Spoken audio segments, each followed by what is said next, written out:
पहले तो class 12th के बाद मैं माई भागो के लिए सिलेक्ट हुई थी और ये एक इंस्टीट्यूट है जो पंजाब में है, गवर्नमेंट इंस्टीट्यूट है और एग्ज़ाम क्लियर करके मैं वहाँ पे 3 साल ट्रेनिंग की है। वहाँ जाके हमारे लिए कुछ न्यू नहीं होता जो एसएसबी में जब हम जाते हैं। इंटरव्यू के लिए हमें प्रिपेयर करवाते हैं, जीटीओ वगैरह वहाँ सब ग्राउंड बने हुए हैं, जो प्रोसीजर होता है वो सब ठीक करवाते हैं। मैं एयरफोर्स, आर्मी, नेवी तीनों के लिए सिलेक्ट हो गई थी, तो मैं नेवी के लिए गई थी और 6 महीने मैंने वहाँ पर ट्रेनिंग की थी।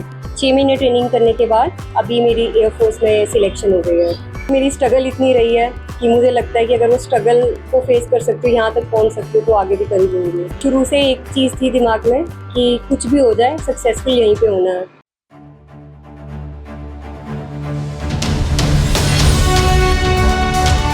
जन हितेशी, टीआरपी नहीं भरोसा आपका। अलीशा जी बताइए, कैसे आप इंडियन एयरफोर्स में सिलेक्ट हुई है और माई भागो में आपकी कैसी ट्रेनिंग रही?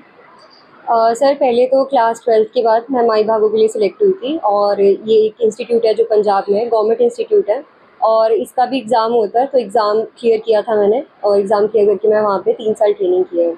तो वहाँ पे ट्रेनिंग में ये था कि वो आपको डिफेंस के लिए ट्रेन करते हैं, तो पूरा जैसे वहाँ का प्रोसेस होता है इंटरव्यू का, उसकी पूरी ट्रेनिंग देते हैं, पूरी स्टडी करवाते हैं। पहले सबसे पहले एग्ज़ाम होता है, तो इतना हमें काबिल बना देते हैं कि हम आराम से अपना एग्ज़ाम क्लियर कर लें। तो एग्ज़ाम क्लियर करने के बाद इंटरव्यू के लिए हमें प्रिपेयर करवाते हैं, जीटीओ वगैरह वहाँ सब ग्राउंड बने हुए हैं, जो प्रोसीजर होता है वो सब ठीक करवाते हैं। तो ये होता है वहाँ जाके हमारे लिए कुछ न्यू नहीं होता जो एसएसबी में जब हम जाते हैं। तो एसएसबी मैंने क्लियर की, मैंने अपने 9th अटेम्प्ट में अपनी एसएसबी क्लियर की और मैं एयरफोर्स, आर्मी, नेवी तीनों के लिए सिलेक्ट हो गई थी। तो ये था कि आर्मी में मेरिट नहीं बनी थी मेरी, तो मैं नेवी के लिए गई थी और 6 महीने मैंने वहाँ पे ट्रेनिंग की थी। 6 महीने ट्रेनिंग करने के बाद अभी मेरी एयरफोर्स में सिलेक्शन हो गई है। तो ये था, मैंने उसका भी एग्ज़ाम दिया था, क्लियर करने के बाद एसएसबी दी, तो क्लियर हो गई वो। आपके साथ 2 और लड़कियां भी सिलेक्ट हुई हैं, तो इस दौरान कैसी चुनौती आपको देखनी पड़ी? ये था कि हमारा, जैसे अभी बताया मैंने, मेरा 9th अटेम्प्ट चल रहा था, तो ये था कि स्टार्टिंग में थोड़ी दिक्कत हो रही थी, कुछ ना कुछ चीज़ जो थी जिसमें मतलब फ़ेल हो पा रही थी मैं। इंटरव्यू कभी नहीं अच्छी हो रही थी, कभी जीटीओ नहीं हो पा रहा था। तो ये था कि मैंने ब्रश अप करती रही अपनी उन चीज़ों के लिए, जो मुझे गलतियाँ लग रही थी, उन सब चीज़ों को मैं इम्प्रूव करती रही।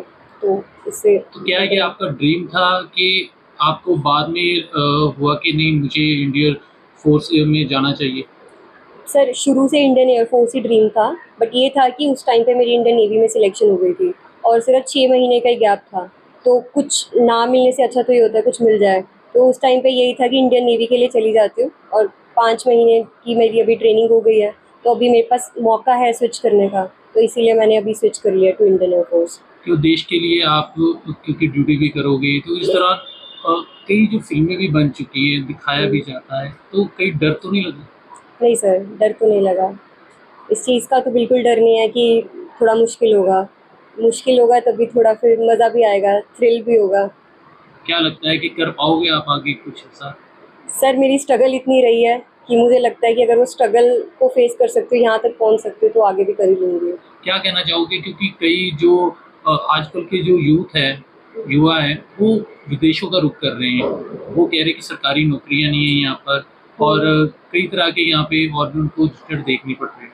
तो उनके लिए कहना है? सर शुरू से एक चीज़ थी दिमाग में कि कुछ भी हो जाए सक्सेसफुल यहीं पे होना है। बाहर जाके भी सक्सेस मिल सकता है, बट ये है कि अगर होना है आप सक्सेसफुल, तो यहीं पे होना है। और जैसे आपने बोला कि आजकल लोग बाहर का देखते हैं, तो मेरे हिसाब से अगर मैं यहाँ पे 2 सरकारी नौकरियाँ, नेवी और एयरफोर्स दोनों ले सकती हूँ, तो वो भी ले सकते हैं। ये अपनी चॉइस है, अपनी डिटर्मिनेशन है। अगर वो चाहते हैं तो यहाँ भी मेहनत करके ले सकते हैं।